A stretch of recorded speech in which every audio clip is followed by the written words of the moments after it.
उत्तर, जिन्हें ज्ञान रत्नों की वैल्यू है। सदा सुखी बनने का वरदान किन बच्चों को प्राप्त होता है? जिन्हें ज्ञान रत्नों की वैल्यू है। एक एक रत्न पदमपति बनाने वाला है। तुम बच्चे इन रत्नों को धारण कर रूप बसंत बनो। मुख से सदैव रत्न निकलते रहे तो सदा सुखी बन जाएंगे। जो बच्चे मीठा बनते हैं उन्हें बाप भी देखकर खुश होते हैं और सदा सुखी बनने का वरदान देते हैं। तुम बच्चे इसी वरदान से एवर हेल्दी एवर वेल्दी बन जाते हो। गीत आ गए दिल में तुम। ओम शांति। कितना मीठा गीत है। आ गए दिल में तुम। हमारे दिल में अब बाबा आ गया है, हम बाबा के दिल में हैं। भल बनाया फिल्म वालों ने है, परंतु वे तो कुछ भी जानते नहीं। तुम मीठे बच्चे इस बेहद के नाटक में पार्ट बजा रहे हो। तुम मीठे बच्चे इस बेहद के नाटक में पार्ट बजा रहे हो। हम बाबा के मीठे मीठे बच्चे हैं। हम मीठे मीठे बच्चे हैं, संगम युग में मीठे मीठे बन जाते हैं। फिर वो मिठास हमारे अंदर आ जाती है। विकारों की जो कड़वाहट है वो समाप्त हो जाती है। जो कडवटपणा, तिखटपणा, खारटपणा, आंबटपणा जो काही आलेला आहे विकारांमुळे आत्मामध्ये, तो सगळं बाबा समाप्त करून टाकतो आणि आपल्याला गोड बनवतो। मग आपण गोड बनून परमधाममध्ये जातो। इथं गोड स्थितीमध्ये राहतो, विकारांचा अंश नाही राहत आपल्या जीवनामध्ये। जे काही आहे त्याला समाप्त करतो आपण, गोड बनून जातो एकदम, आणि परमधाममध्ये बिलकुल गोड आत्माच्या रूपामध्ये आपण विश्रांती घेतो। नंतर खाली येतो तर खूप गोड स्थिती आहे, विकारांचा अंश पण नाहीये। सतयुगामध्ये पण नाही, सतयुगाचे 8 जन्म पण नाही, पुढचे 12 जन्म पण नाही त्रेताचे। विकारांचा अंश पण नाही, तिथं पण आपण गोड आहे। नंतर द्वापरमध्ये थोडंसं आपल्यामध्ये ते मिक्सचर व्हायला सुरुवात होते। त्या गोडीमध्ये थोडासा विकारांचा कडवटपणा, तिखटपणा, आंबटपणा, खारटपणा हे मिक्स व्हायला लागतं। आणि मग संगम युगामध्ये येईपर्यंत अशी स्थिती होऊन जाते की जे दिव्यता होते आपल्यामध्ये, जे दिव्य गुण होते, त्याच्यामुळे आपण गोड होतो, तर ते सगळं समाप्त होऊन जातं आणि त्याच्या जागेवरती हे बाकीची भेसळ येऊन जाते। तो शिव बाबा, हमारा मीठा बाबा, भोला बाबा हमारे लिए इस धरती पर आता है। हम बच्चों के लिए आता है। हमारी मिठास फिर से हमें दिलाने के लिए आता है। जो विकारों का आधार हम लेते थे उससे हमें छुड़ाने के लिए आता है, क्योंकि विकारों का आधार लेकर हमने पाप बनाए द्वापर से। तो इतना मीठा, इतना प्यारा शिव भोला भगवान हमारा बनता है संगम युग में, हम उसके बनते हैं। फिर वो हमें सिखाता है मीठा कैसे बनना है। ये जो बाकी सत्संगों में चलता है कि शिव महापुराण वगैरह काय सांगतात और क्या क्या करने को लगाते हैं लोगों को। पूजा करो, ये करो, वो करो, नहीं तो ये हो जाएगा, ऐसा नहीं किया तो वो हो जाएगा, ऐसे सारे डर बता देते हैं लोगों को और वो अपने शिष्य बना लेते हैं। आणि म्हणून बघतो आपण की सत्संग कसे फुलत चाललेले, वाढत चाललेले, ते भीती घातली जाते लोकांना। भावनेच्या आहारी त्यांना ते होऊन जातात भक्त लोग। लेकिन शिव बाबा हमारा मीठा प्यारा भोला बाबा हमें मीठा बनाने के लिए आया और मीठा बनाने के लिए मीठा ज्ञान देता है। सिर्फ और सिर्फ मीठे ज्ञान से ही आत्मा मीठी बन सकती है। कितीही बाहेरचे उपाय करून घ्या, काहीच नाही होऊ शकत। भक्तांच्या लाइन मध्ये येऊन जाऊ आपण, लेकिन भगवान का बच्चा बनकर हमें बहुत मीठा, बहुत प्यारा, बहुत सुंदर अपना जीवन बनाना है ज्ञान के आधार से। तो भगवान हमें सबसे पहले ये बात सुनाता है कि तुम मीठे बच्चे इस बेहद के नाटक में पार्ट बजा रहे हो। ये सब कुछ नाटक है, ये मेरा पार्ट है। मैं परमधाम में था, अपने घर में था, लेकिन वहां पर मुझे कोई अनुभव नहीं आ रहा था, कोई शांति का अनुभव नहीं, कि सुख का नहीं, प्यार का नहीं, आनंद का अनुभव नहीं। इसलिए मैं वहां पर ज्यादा दिन नहीं ठहरा, ज्यादा दिन नहीं रुक सकता हूँ क्योंकि अनुभव ही नहीं है कुछ, इसलिए मैं नीचे आता हूँ। बिल्कुल प्रत्येक आत्म्यामध्ये ही रेकॉर्डिंग है। नीचे आना है और नीचे सुख लेना है। फिर जब हम संसार में आते हैं, नीचे के कर्मों में आते हैं अपने, तब वो सुख शांति प्रेम आनंद का अनुभव हम कर सकते हैं। इसलिए हम नीचे आते हैं और नीचे ये सारा जिसकी उसकी हर एक की अपनी अपनी रिकॉर्डिंग है और इसलिए इसको नाटक कहा जाता है, कारण प्रत्येक जण आपल्या आपल्या रेकॉर्डिंग नुसार चालणार है। और इसलिए इस नाटक में हम अपना पार्ट बजा रहे हैं। हर एक की रिकॉर्डिंग अपनी अपनी है। प्रत्येक आत्मा, प्रत्येक मनुष्य आत्मा, प्रत्येक आपला नातेवाईक, प्रत्येक आपला घरातला, प्रत्येक जण आपल्या गल्लीतला, गावातला, देशातला, प्रत्येक जण आत्मा ही एक सीडी आहे। ही सीडी आहे, वेगवेगळ्या प्रत्येकाची वेगवेगळी सीडी आहे। प्रत्येक जणांनी आपली रेकॉर्डिंग वेगवेगळी केलेली आहे।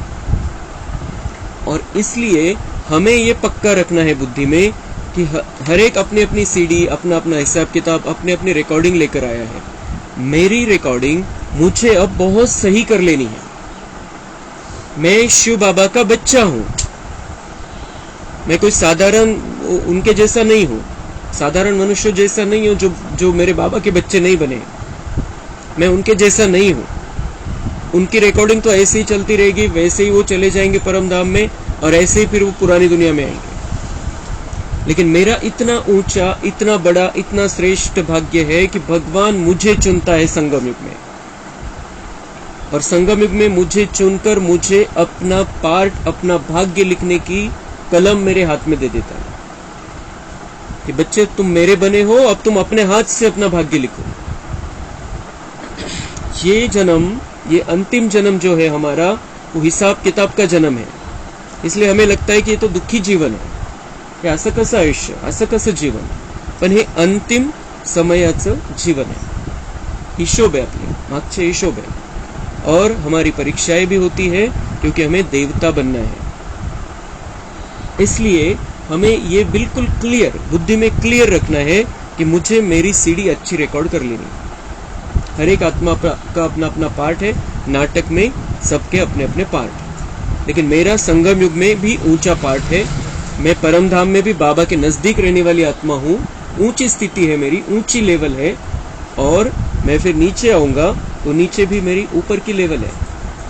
राजाई घराने में मेरा जन्म होना है और कुछ जन्मों के बाद मैं शायद तख्त पर भी बैठ जाऊं। इतना हमें अपने लिए अटेंशन देना है कि मुझे ये सारी रिकॉर्डिंग कर लेनी है। अभी दुनिया वाले क्या कर रहे हैं, मेरे रिश्तेदार क्या कर रहे हैं, वो कैसे, इसमें हमें जाना ही नहीं है। हर एक की अपनी अपनी सीढ़ी है, हर एक का अपना अपना पार्ट है। नाटक में मेरा बहुत ऊंचा पार्ट है। ये क्लियर बाबा में छोटा सा महावाक्य बताता है, लेकिन उसके पीछे गहरे राज होते हैं। तो बाबा सिंपल कह रहा है कि तुम मीठे बच्चे इस बेहद के नाटक में पार्ट बजा रहे हो। लेकिन बाबा ने यह भी बताया है हमें कि तुम्हें अपना पार्ट फिक्स करने का अधिकार है। संगम युग में तुम अपने सारे पार्ट फिक्स कर सकते हो। 5000 वर्ष में, 84 जन्मों में तुम्हारा कितना ऊंचा जीवन रहेगा, तुम अभी रिकॉर्डिंग कर लो। अभी चांस है, बाद में कोई चांस नहीं मिलेगा। फिर विनाश का समय, बाबा की धर्मराज की स्थिति, उस समय भी कोई चांस नहीं मिलेगा।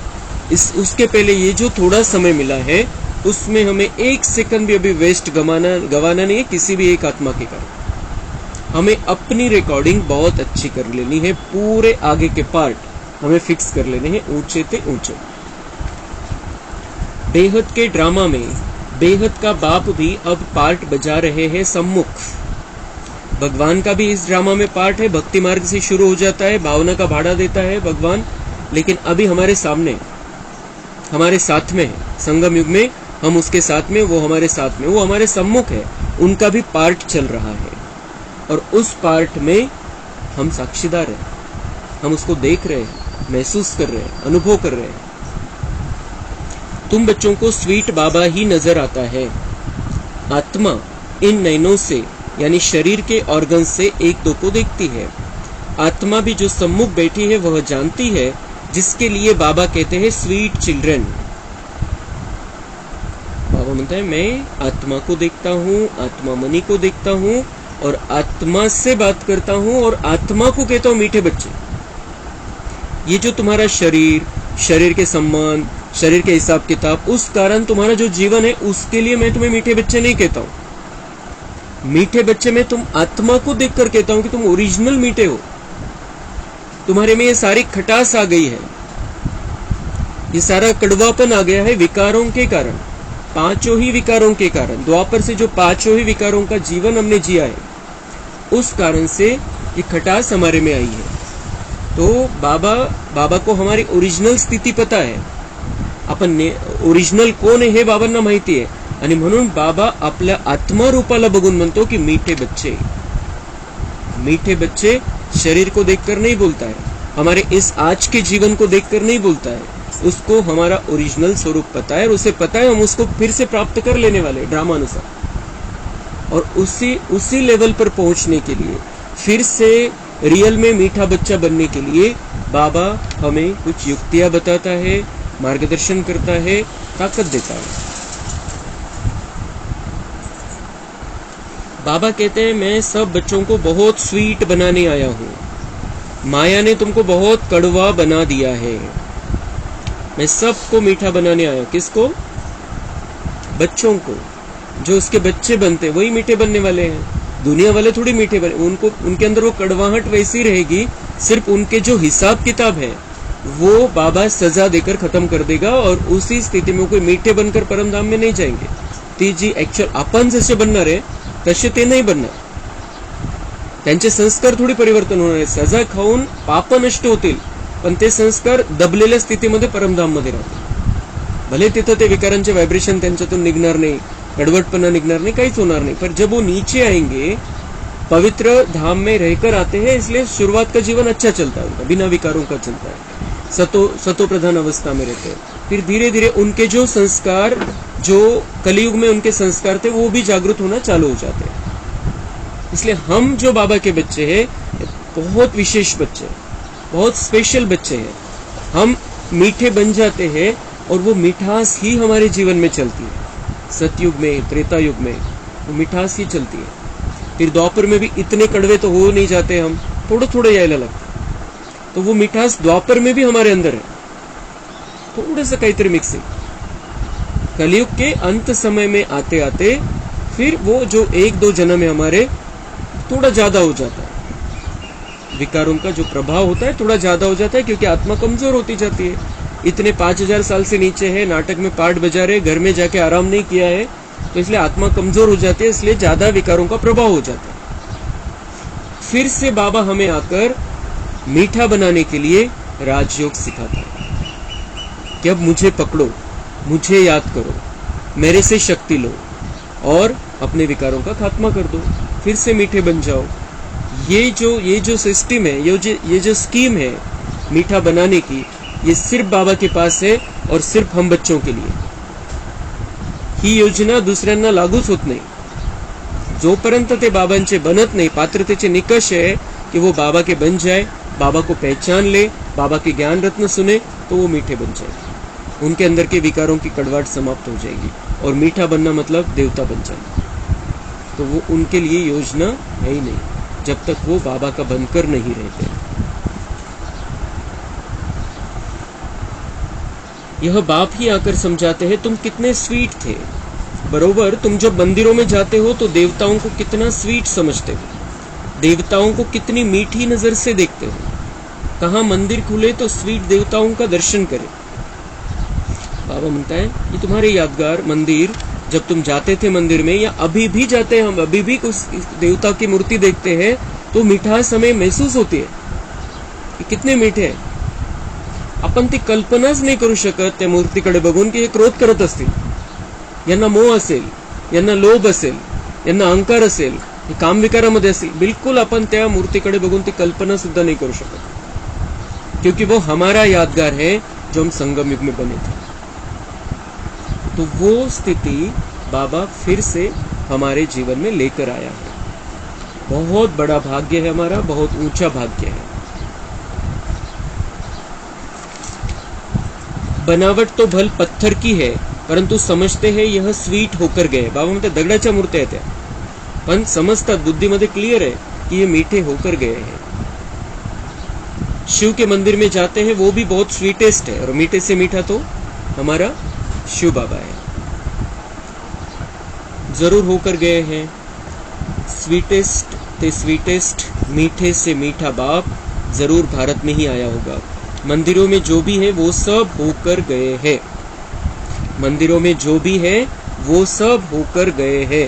एकाच महावाक्यामध्ये दुनियावाले जे म्हणतात की तुम्ही देवी देवतांना मानत नहीं, तुम्ही हे मानत नहीं, तुम्ही हे करत नहीं, तुम्ही ते करत नहीं, लेकिन भगवान हमें वो तो सारी अंधश्रद्धा है उनकी, उनको पता ही नहीं है क्या है, कौन है, कब आए थे, क्या किया, अभी कहाँ पर है। लेकिन बाबा हमें उनके बारे में सच बताता है। और बाबा क्या कह रहे हैं कि मंदिरों में जो भी है वो सब होकर गए हैं। आम्ही कोणत्या देवतेला मानत नाही हा प्रश्नच संपला। ज्यांच्या ज्यांच्या मूर्त्या बनवलेल्या आहे ते यादगार आहे कोणाच्या तरी, आणि ते होऊन गेलेले नाही, हा विषयच नहीं है। और होकर गए तो जरूर कुछ करके गए हैं। होकर गए हैं मतलब ऐसे थोड़ी उनकी मूर्तियां बनी, मंदिर बने, वो जरूर कुछ करके गए।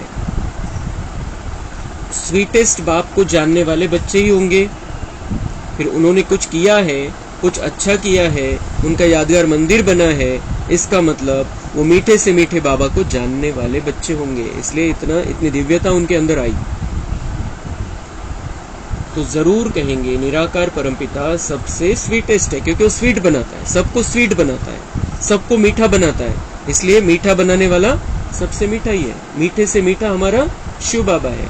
कितना मीठा, कितना प्यारा शिव भोला भगवान। मीठा भी है, प्यारा भी है, लेकिन बहुत भोला है, बहुत भोला है। और बच्चों का भोलापन भी उसको पसंद है। हमें भोला बच्चा बनकर रहना है। जी लबाडी असते, विकारांची लबाडी, ती बाबांना नहीं आवडत। हमें भोलापन अपने अंदर लाना है, मिठास अपने अंदर लानी है। मनुष्य शिव की कितनी महिमा करते, बाप जानते, यह सब स्वीट चिल्ड्रन है, घर के बच्चे, सबको नंबरवार अपना पार्ट मिलता है। बाबा म्हणता है मेरे सब मीठे बच्चे और घर के बच्चे मेरे। भगवान मुझसे कह रहा है तुम मेरे घर के हो, और कौन कितना मान दे सकता है दुनिया में। हम किसी के भी घर के हैं, किसी का भी कौन सा भी संसार संभाल रहे हैं, वो क्या है, सब विनाशी है। भगवान कह रहा है कि तुम मीठे बच्चे और मेरे घर के हो। हे बिलकुल कानामध्ये ते कंप्लीट वाजत राहिले पाहिजे हे शब्द बाबांचे कंटिन्यू, कि भगवान कह रहा है कि मैं उसके घर का हूं, जिसको हम समझते थे कि वो एक दिन आएगा, कभी ना कभी किसी जन्म में आएगा और मुझे 1 सेकंड का दर्शन देगा, मैं उसके चरणों की धूल बन जाऊं तो भी बस है। और वो भगवान मुझसे कह रहा है कि तुम मीठे बच्चे हो और मेरे घर के हो। इसके बाद तो हमें कुछ पाने की इच्छा नहीं रहनी चाहिए। दुनिया वाले कोई हमें मान सम्मान दे, शान रखे, हमारी कोई जरूरत नहीं। हमें अपना काम करना है, पार्ट बजाना है, सेवा करनी है। दुनिया वाले हमें कुछ नहीं दे सकते, उनके अंदर वो है ही नहीं, कुछ बचा ही नहीं है उनके पास जो हमें दे सके। तो भगवान हमें इतना मान सम्मान दे रहा है और इतना नाम होगा हमारा दुनिया में।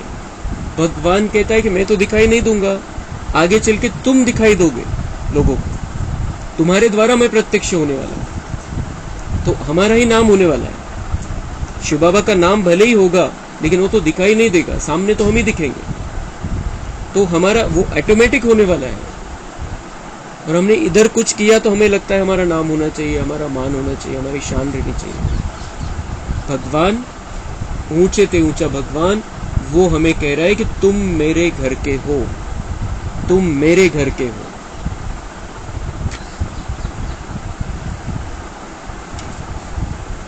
सबको नंबरवार अपना पार्ट मिलता है, परंतु सबकी नजर हीरो हीरोइन पर ही जाएगी। अब इस ड्रामा में जो हीरो हीरोइन है उन्हों के लिए गाते हैं तुम माता पिता।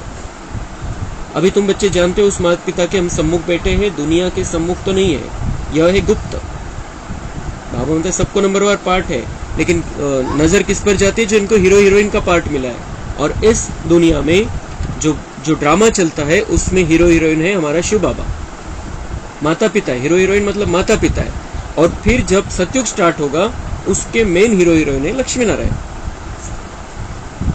तो भगवान कह रहा है कि अभी तुम्हारी नजर इस ड्रामा में जो हीरो हीरोइन है, मुख्य पार्ट जिनका है, माता पिता का पार्ट है हमारे शिव बाबा का, उस पर ही हमारी नजर जानी चाहिए। वो लाइट स्वरूप है, हमें किसी को नहीं देखना है, अभी किसी के वाइब्रेशन नहीं लेने, हमें सिर्फ एक शिव बाबा पर नजर हमारी रहनी चाहिए, तो शिव बाबा के वाइब्रेशन हमारे अंदर आएंगे। हम किसी को भी देखेंगे वो गलत है, सब बातें, लेकिन उनको देखना नहीं है। उनको देखेंगे, उनके बारे में सोचेंगे तो उनका जो कुछ मन की स्थिति है, जो मन में गड़बड़ है, वो हमारे अंदर आ जाएगी। इसलिए ये बाबा ऐसी बातें कहता है कि जिसमें गहराई होती है कि तुम्हारी नजर किस पर जाएगी, हीरो हिरोइन पर जाएगी, दूसरों को क्यों देखना है। नाटक आहे त्याच्यामध्ये मुख्य जे आहे त्यांचं बघतो आपण, त्यांचं काय चाललेलं आहे, बाकी छोटे मोठे रोल वाले ते येत राहतात अधूनमधून, आपली नजर काय हिरो हिरोईनचं काय चाललेलं आहे, मुख्य पार्ट ज्यांचा आहे नाटकामध्ये त्यांचं काय चाललेलं आहे, ते फक्त येतात, एक सपोर्टिंग असतं फक्त रोल बाकीच्यांचे। इसलिए बाबा ये हमें समझा रहा है कि ये नाटक, और इस नाटक में मैं मुख्य हूं, तुम्हारी नजर मेरे पर होनी चाहिए, दूसरे किसी पर तुम्हारी नजर अब नहीं रहनी चाहिए, नहीं तो उसमें नुकसान है। तुम्हें भाग्य बनाना है, उससे दुर्भाग्य बन जाएगा, दूसरों पर नजर रखेंगे। अभी तुम बच्चे जानते हो उस माता पिता के सम्मुख बैठे हैं, दुनिया के सम्मुख तो नहीं है, यह है गुप्त। अब हम जानते हैं कि हम उस माता पिता के सम्मुख बैठे। बाबा मतलब दुनिया वालों के सामने नहीं हूं मैं अपने बच्चों के सामने हूं, जो हम उसके घर के बच्चे हैं उनके सामने बाबा है। गुप्त है, दिखाई नहीं देता है, इसलिए दुनिया वालों को समझ में नहीं आता है। और जब मुरली चलती, जब हम मुरली सुनते हैं, तब हमें ये एहसास होता है कि बाबा की नजर हम पर है, बाबा हमें देख रहा है, बाबा हमारे में शक्ती भर रहा है, बाबा हमें फिर से रिचार्ज कर रहा है, फिर से रिफ्रेश कर रहा है। आपल्याला हे हा अनुभव होतो। आणि जेव्हा आपण योगमध्ये बसतो, खूप मन लावून बसलेलो आपण 5 मिनिट 10 मिनिट 15 मिनिट बाबांच्या कमऱ्यामध्ये बसतो, आपण दुसरीकडे घरामध्ये शांत वातावरण शांत स्थितीमध्ये आपण बसतो कुठेतरी, त्यावेळेला आपल्याला अनुभव होतो कि बाबा है मेरे सामने। और जब हमारी ये सेटिंग हो जाती है, दिन भर में भी हमें लगता है बाबा तो मेरे साथ में ही है, बाबा मुझे छोड़कर कहीं जाता ही नहीं है, मैं बाबा को छोड़ता ही नहीं हूं।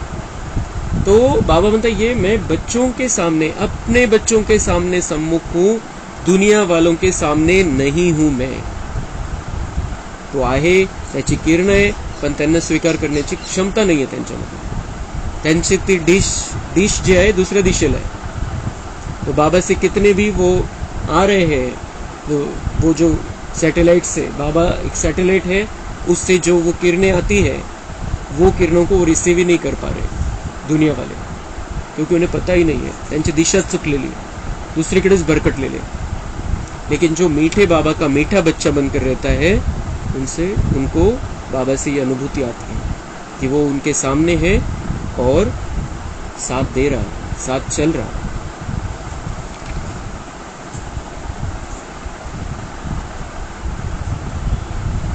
तो इनका नाम निशान बिल्कुल ही गुम कर दिया है, सिर्फ चित्र है, परंतु उनसे कोई पता नहीं पड़ता। शिव के पुजारी तो बहुत होते हैं, लेकिन पूरा परिचय नहीं है। तो बाबा म्हणता है नाम निशान तो मेरा बिल्कुल गुम ही कर दिया, वेगळंच काही झालेले रूप शिव, मग त्याच्यामध्ये शंकर मिक्स करून टाकला। मग बाबा म्हणताय शिव के भक्त तो बहुत है, शिव के पुजारी तो बहुत है, आणि किती पूजा आपण बघतोय, पूजा किती वाढलेली आता शिवाची, काय काय करायला लावताय लोकांना। ठीक आहे, काहीतरी असेल, ते त्यांचंही भाग्य असेल, नंतर ते बाबांचे बनणार असतील, पण आता तो पुजारी है, परिचय तो नहीं है। जब तक बाबा के नहीं बनते हैं उनको परिचय नहीं मिलता है, और बाबा के बनने के बाद किसी कहीं और भटकने की हमें जरूरत ही नहीं है।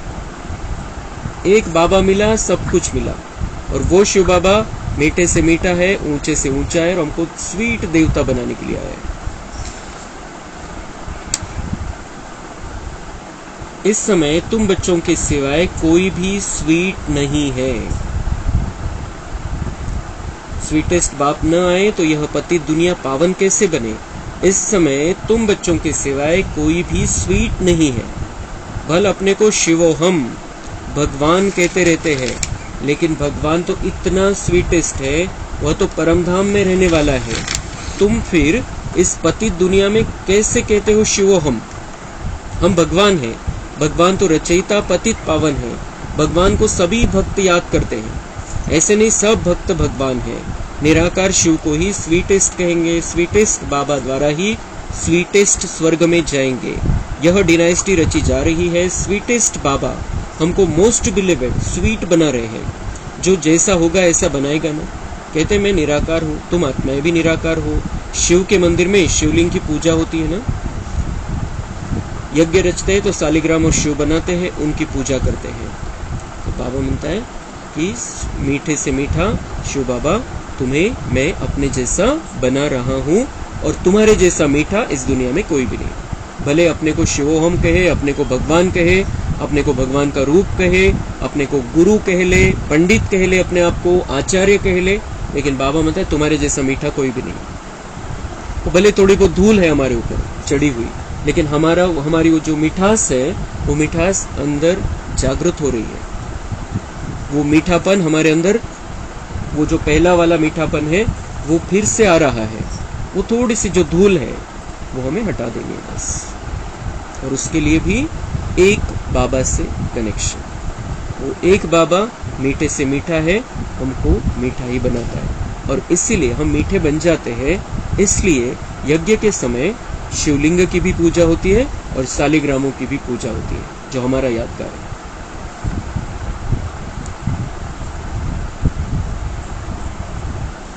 समझते हैं, गाया भी जाता है आप ही पूज्य और आप ही पुजारी।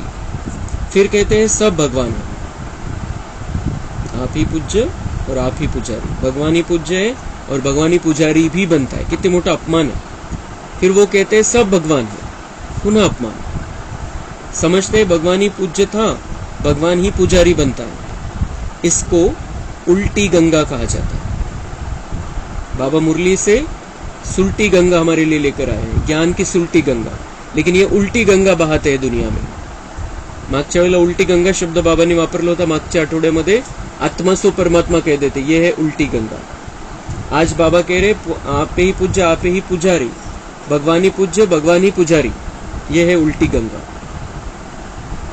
तो सारा उलट पुलट कर दिया है ज्ञान को, और बाबा आकर हमें फिर से सुल्टा ज्ञान देकर फिर से सुल्टा बनाता है, मीठा बनाता है।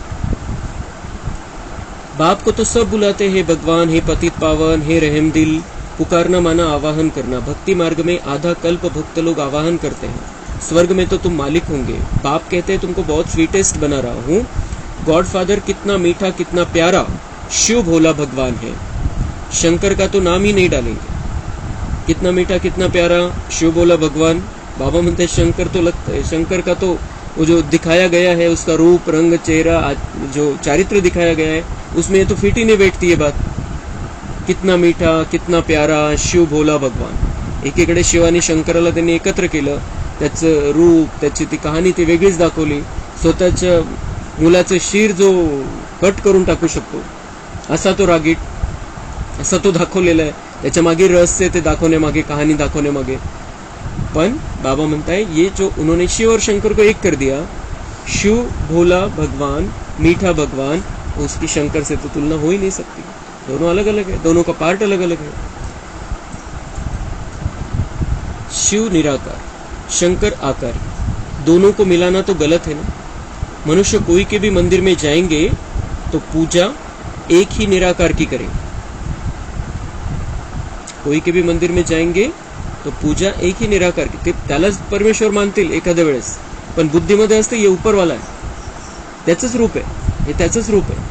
तो बुद्धीमध्ये कुठेतरी रेकॉर्डिंग है कि तो निराकार है, वरती है, ऊपर वाला है। सामने मूर्ति को देख रहे हैं, मूर्ति को ही भगवान मान रहे हैं, लेकिन कुठल्या तरी कोणत्या तरी कोण्यामध्ये आत्म्यामध्ये ही जाणीव असते कि वो ऊपर वाला है, निराकार है।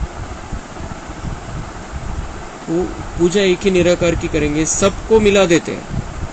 भक्ति मार्ग में क्या करते हैं, सबको मिला देते हैं। मिक्सचर बेसळ करून टाकलेली, प्रत्येकाचा वेगवेगळा पार्ट है। अच्युतम केशवम श्री राम नारायण, अब राम कहा नारायण कहा, सबको इकट्ठा कर दिया। ज्याला जे वाटलं जसं वाटलं तसे भजन बनवले, तसे गीत बनवले, तसे कहाण्या बनवले। लेकिन बाबा म्हणता है हर एक का पार्ट अपना अपना है।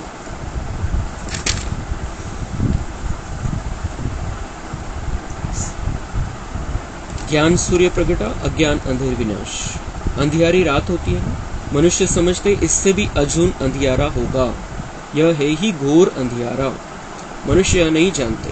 अभी तुम रचयिता और रचना के आदि मध्य अंत को जान गए हो, जिसके लिए सन्यासी कहते बेअंत है। ईश्वर तुम्हारी गत मत न्यारी है। तुम तो समझते हो ईश्वरी आकर गति सदगति करते। तुम जानते हो श्रीमत से हम सो नर से नारायण, नारी से लक्ष्मी बनेंगे। कितना भारी नशा है। घोर अंधियारा है दुनिया में, लेकिन ज्ञान सूर्य प्रकट हो गया है। अज्ञान अंधेरा विनाश हो रहा है। हमारे अंदर तो रोशनी आ गई है और हम फिर से अब वो पुरुषार्थ करके नर से नारायण और नारी से लक्ष्मी बनने वाला। आपल्याला आता तीच तयारी करायची, त्याच तयारीमध्ये लागायचं. बाकी सगळे कामं निमित्त मात्र, पण मुख्य काम, मुख्य कर्तव्य, मुख्य जबाबदारी आपली आहे की आपल्याला आता नरापासून नारायण बनायचंय, नारीपासून श्री लक्ष्मी बनायचं. हे मुख्य कर्तव्य. आता त्याच्यामध्ये काय कमी आहे हे आपल्याला बघत राहायचं. बाकी तो सारा ये सब समाप्त होने वाला है. जानते हो मदर फादर पुरुषार्थ कर नंबर 1 में जाते हैं, तो हम भी पुरुषार्थ करें. हमारे मम्मा बाबा पुरुषार्थ करके नंबर 1 में गए, हम उनके बच्चे हैं तो हम भी पुरुषार्थ करें और उनके जैसा बन जाए. हम भी इतना स्वीटेस्ट बने. वो जितने मीठे बने हैं उतना मीठा हमें भी बनना है. वो मीठा किस आधार से बने? मुरली के आधार से बने. वही मुरली हम सुनते हैं जिस आधार से मम्मा बाबा नंबर 1 गए. तो हमें भी इस मुरली को इतना महत्व देकर वैसा पुरुषार्थ करना है मुरली के आधार से और उनके तख्त पर जाकर बैठना है. बच्चे माँ बाप के तख्त पर जीत पाते हैं ना, वह बड़े हो जाएंगे तो माता पिता नीचे उतरेंगे. तो जैसे तुम माता पिता के तख्त पर जीत पाते, बाबा बनता है कि वो जैसे उनकी उम्र हो जाएगी उनके बच्चे तख्त पर बैठने वाले हैं. उनके बच्चे तख्त पर बैठने वाले, इसका मतलब माता पिता नीचे उतरेंगे, तुम तख्त पर बैठोगे तो तुम उनके तख्त पर जैसे कि जीत पा ली तुमने. लेकिन उसका आधार क्या है? पुरुषार्थ, जो बाबा हमें समझाते हैं, जो श्रीमत मिलती है मुरली से. उस आधार से हम जितना चलेंगे हम राज गद्दी पर बैठने के लायक बन जाएंगे. तुम्हारे मुख से सदैव रत्न निकलने चाहिए. मीठा बनना है मतलब बहुत मीठा, बहुत प्यारा बनना है मतलब तुम्हारे मुख से सदैव रत्न निकलने चाहिए. हमारे मुख से कोई कड़वा शब्द नहीं निकलना चाहिए. स्ट्रिक्टनेस से हम बोल सकते हैं, जो सत्य है वो हम बता सकते हैं और बताना भी चाहिए, जरूर बताना है. जो भी सच्चाई है, जी काही परिस्थिती आहे, जी वस्तुस्थिती आहे ती आपल्याला सांगावीच लागते, सांगायलाच पाहिजे. फक्त शब्द चुकीचे नाही निघाले पाहिजे मुखातून. आणि मुखातून जे आपल्याला मुख वापरायचं कशासाठी? बाबा म्हणताय आता तर निमित्त मात्र, तेवढं पुरतं तेवढं बोला तुम्ही. लेकिन अगर मुख खोलना है तो ज्ञान रत्न निकालो मुख से. बाबा ने क्या कहा है, बाबा ने क्या समझाया? यह है ज्ञान रत्न. एक एक रत्न की धारणा होती है, इससे तुम अनगिनत पदमपति बनते हो. ये ज्ञान रत्न है, मुरली के द्वारा हमें बाबा देता है और जितना हम इनको धारण करते जाते, एक एक रत्न को धारण करते जाते हैं तो भविष्य में पद्मापति बनेंगे, अनगिनत पद्मापति. तुम्हारे महलों में कैसे सोने की ईंटें हीरे जवाहरात लगते हैं.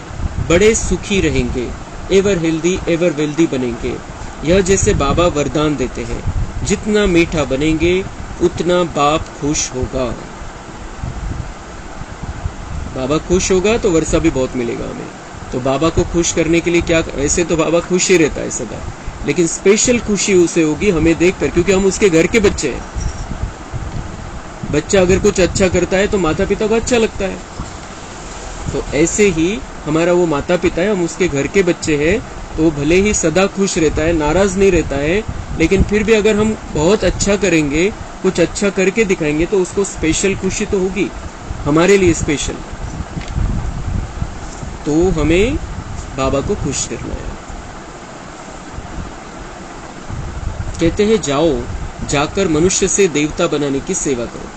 जो कड़वे थे कड़वे, प्लेगी, बहुत रोगी हो गए हैं, उनको निरोगी बनाओ. बाबा कहते तुम मीठे बनो और जाकर मनुष्य को देवता बनाने की सेवा करो. अगर सेवा करनी है, कुछ काम करना है, कुछ ड्यूटी करनी है, कुछ जॉब करना है, तो बाबा म्हणता है हाँ जॉब घ्या तुम्ही, ही ड्यूटी करा. मनुष्य को देवता बनाना है। अगर हम मनुष्य को देवता बनाएंगे तो उस वाइब्रेशन को लाने में मदद करेंगे हम, सतयुग की संख्या लाने में मदद करेंगे बाबा को, उसमें हमारा ऊंचे से ऊंचा भाग्य बनेगा। कमाई ही कमाई है।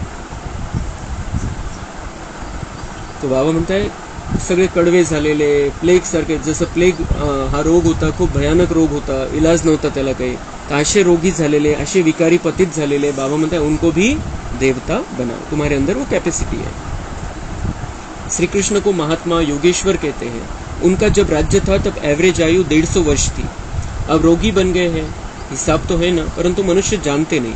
बुद्धि रूपी बर्तन जो सोने का था उसमें विष यानी जहर भरने से यह हाल हो गया। बुद्धि रूपी बर्तन में सोने का था, उसमें दिव्य गुण थे सिर्फ, लेकिन ये जहर भरता गया विकारों का द्वापर से, तो इसलिए वो क्या हो गया है, बाबा म्हणते बुद्धि रूपी बर्तन डल हो गया है एकदम। अब बाबा ज्ञान अमृत डाल सोने का बनाते हैं।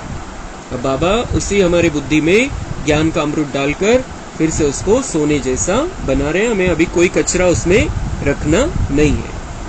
अच्छा, मीठे मीठे सिके लधे बच्चों प्रति माता पिता बाप दादा का याद प्यार और गुड मॉर्निंग। रूहानी बाप की रूहानी बच्चों को नमस्ते। हम रूहानी बच्चों की रूहानी बाप दादा को याद प्यार गुड मॉर्निंग नमस्ते। वहाँ बाबा वहाँ, शुक्रिया बाबा शुक्रिया।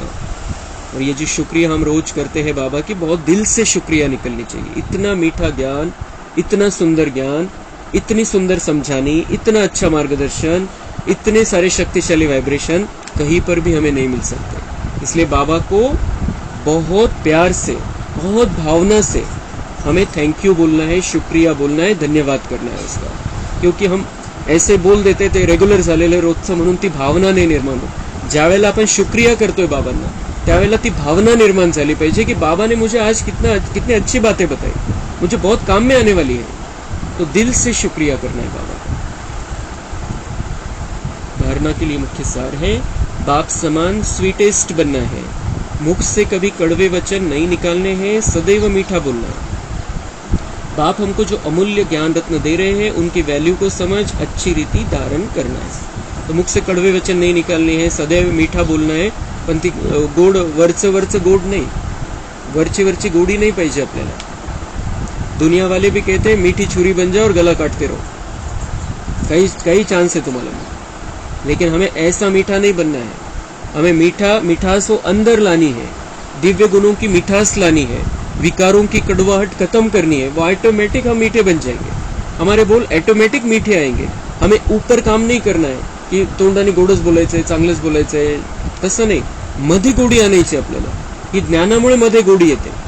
ते दिव्य गुण आपल्यामध्ये जागृत झाले की ऑटोमेटिक मुख पण तेच काम करेल, जे मध्ये रेकॉर्डिंग है त्यानुसारच ते बाहेर पडणार है।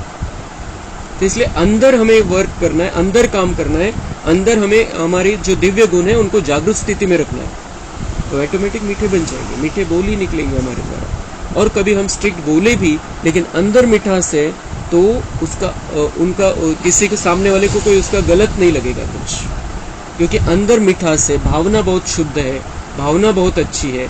तो मुख से कभी स्ट्रिक्ट बोल भी दे हम, कारण शिस्त लावण्यासाठी, वस्तुस्थिती दाखवण्यासाठी आपल्याला कधी कधी तसं स्ट्रिक्ट बोलावं पण लागतं, पण ते समोरच्याला लक्षात येईल की ये जो कह रहे ये सही है, ये इनके जो बोलने में हमारे लिए कल्याण भरा हुआ है। लेकिन वो कब होगा, जब अंदर से हम मीठे। ऊपर से हम कितना भी मीठा बोल ले, अंदर मिठास नहीं है, उस आत्मा के बारे में कुछ गलत सलत है मन में, तो फिर वो मिठास उनको महसूस ही नहीं होती। त्याच्यामध्ये ते शंका घेतील, इतकं गोड बोलताय काहीतरी गडबड है, ते शंका घेतील। और हमें हर आत्मा को पहचान लेना है, ये आत्मा ऐसी, ये आत्मा ऐसी, ये आत्मा ऐसी, ठीक है। लेकिन अब मुझे क्या करना है, मुझे देवता बनना है। इग्नोर, दुर्लक्ष करायचं अनेक गोष्टींकडे। बाप हमको जो अमूल्य ज्ञान रत्न देते हैं उनकी वैल्यू को समझ अच्छी रीति धारण करना है। जो मुरली से हमें पॉइंट्स मिलते हैं उनको बहुत अच्छी रीति से धारण करना है। जिसके पास ज्ञान है वो कभी परेशान नहीं हो सकता, वो कभी टेंशन नहीं ले सकता है, कभी भी उसकी तनाव की स्थिति नहीं रहेगी, कभी भी दुख भरी स्थिति नहीं रहेगी। सदा सुखी रहना है तो ये ज्ञान रत्न बहुत अच्छी दवाई है। वरदान।